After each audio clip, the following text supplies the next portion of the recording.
Hi everyone, today I'm going to talk about the topic of No Shave November. For most of you, you've probably heard of this, and you're probably here to find out how it got started. Or for others, you don't know what it is and you want to find out. Well, I decided to make a video about it, what it is and how it got started.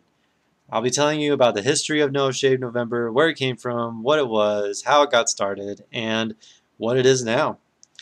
I'm sure most of you have heard of No Shave November, and for those of you that haven't, the name is pretty self-explanatory.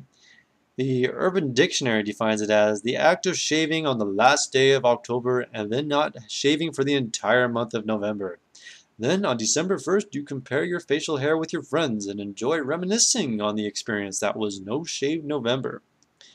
So basically, not shaving for the whole month of November. Now, when I heard of this, I thought it was pretty funny. But eventually I got in on it and started to not shave for the month of November. But when I asked people where it came from, nobody could give me an answer. So I was compelled to find out how this thing came about. So I just decided to do my own research. Now, believe it or not, No Shave November didn't really start in America. The place it really began was Australia. And although I was able to find this out, it was kind of unclear of the date and the specific location No Shave November first started. One source said it was made by a group of men from a town called Adelaide in 1999.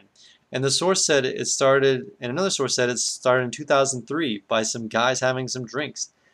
I'm guessing it's a mixture of the two. Maybe it started in 1999 by the same group of men, but the group decided to try to make it big in 2003. Either way, it seemed like a good idea.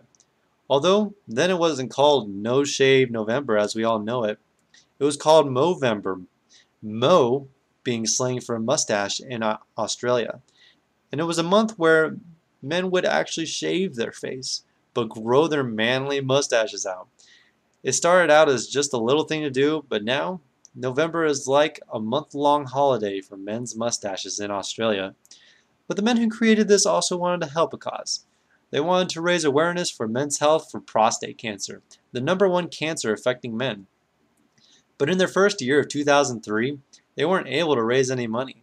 But eventually, the Movember fad hit Australia in 2004, and they made $55,000. These group of men with this idea were starting to get supporters all around, and now have 250 to 260,000 members at current, and made $42 million in donations in 2009. So now, Movember is no longer just a holiday for mustaches. It is also an organization to help fight cancer. Their members are called the Mo Bros and the women are called the Mo Sistas. Both genders go out to help raise money for their noble cause. They even have their own website called Movember.com where you can make donations and become a member if you'd like to show off your mustache. Since its overwhelming popularity hit in Australia, it wasn't long until the fad hit America. But America didn't think that the mustache was enough, so they went ahead and decided to not shave the face entirely. Then the name was replaced as well, getting rid of the Movember name and changing it to No Shave November, quietly hiding away the Australian roots, thus leaving the American version of the holiday we know today. But like Australia, No Shave November is not just a holiday in America. There are many fundraisers and organizations that help raise money for illnesses like cancer. There is even an alternative indie rock band called No Shave November that helps promote the holiday.